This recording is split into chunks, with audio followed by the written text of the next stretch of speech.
है और Vodafone idea ने एक पेटिशन में ये कहा है कि उसके ऊपर जो ब्याज है और पेनल्टी है, उसका जो बोझ है उसे कम किया जाए, सरकार उसमें राहत दे। हालांकि कुछ दिन पहले भी इससे जुड़े मामले पर सुनवाई हुई थी, पिछले शुक्रवार ही, लेकिन वो जो सुनवाई है उसको टाल दिया गया अक्टूबर के लिए। तो सर, एक बार फिर से जो वोडाफोन आइडिया ने दरवाज़ा खटखटाया सुप्रीम कोर्ट का, इसको आप किस तरीके से देखते हैं?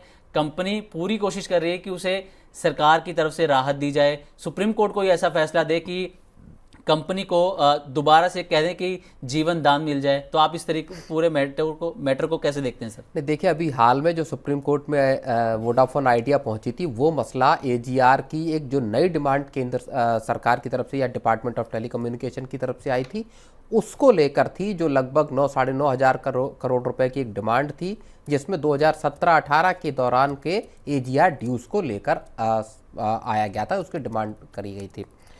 इस मामले में वोडाफोन आइडिया सुप्रीम कोर्ट पहुंची और एक बार जो सुनवाई डेफर हुई, 26 तारीख को, इसी 26 सितंबर को सुनवाई थी, तो अब वो बात होगी जाके 6 अक्टूबर को इस मामले की सुनवाई होनी है, जहां केंद्र सरकार ने वक्त ये मांगा था कि साहब हमको पूरे एस्पेक्ट्स को देखने दीजिए। और चूंकि इस मामले में केंद्र सरकार खुद एक पार्टी है इस संदर्भ में, क्योंकि उसके पास 49% स्टेक है, दूसरा करीबन 20 करोड़ के आसपास यूजर्स वोडाफोन आइडिया के हैं, ऐसे में उनके इंटरेस्ट को देखते हुए सरकार ने कहा कि हमको इस मामले में कोई ना कोई सॉल्यूशन तलाशना पड़ेगा। तो वहां से एक उम्मीद पैदा हुई थी और तब भी हमने देखा था शेयर चढ़े। अब वोडाफोन आइडिया एक नई पिटीशन लेके सुप्रीम कोर्ट पहुंची है, जहां उसने ये मांग की है कि साहब जो एजीआर का बकाया पे जो आपने ब्याज और पेनल्टी और फिर पेनल्टी पे ब्याज जो जोड़ा है, इसको माफ कर दिया जाए। और इसके लिए उन्होंने एक केस का हवाला दिया है।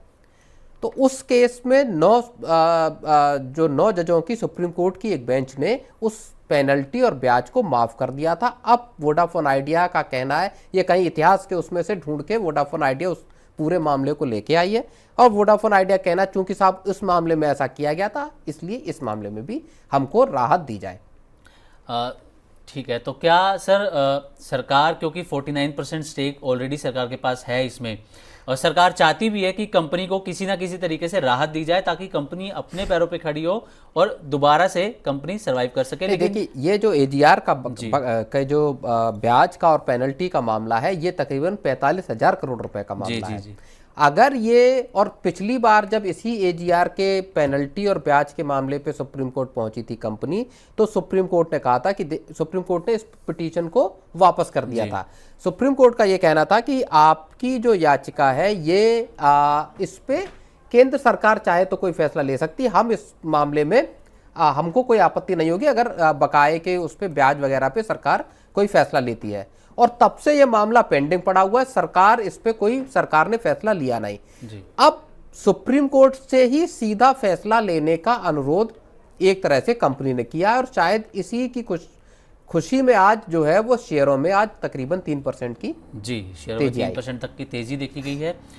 लेकिन जिस तरीके से सर हम देख रहे हैं कि कंपनी जो लेकिन अगर ये राहत मिलती है, माफ कीजिएगा इंटरप्ट कर रहा हूं, अगर ये राहत मिलती है तो आप समझिए कि 45,000 करोड़ रुपए से ज्यादा की ये बहुत बड़ी राहत बिल्कुल वोडाफोन आइडिया के लिए साबित होने वाली है जी।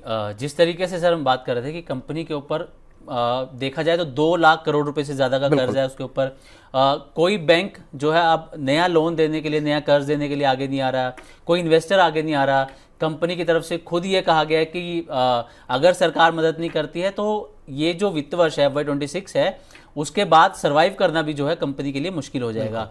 तो क्या इस सिचुएशन में आपको लगता है कि कोई ऐसा हम कहें कि कोई ऐसा नेक दिल हम कह लें कि सरकार आएगी, कोई आगे आएगा जो कंपनी को बचाएगा और कंपनी दोबारा से सरवाइव कर पाएगी? नहीं हो सकता। देखिए, सरकार को इसमें एक बहुत बड़ा फायदा हो जाएगा अगर सुप्रीम कोर्ट ही ये फैसला कर दे कि आपके जो एजीआर पे का जो बकाया है उसमें पेनल्टी और इंटरेस्ट को हम माफ कर रहे हैं। तो सरकार के लिए ये कहने का हो जाएगा कि साहब सुप्रीम कोर्ट का फैसला है, हम तो वो दे नहीं रहे थे रियायत, लेकिन अब कोर्ट ने दे दी तो अब हम क्या करें।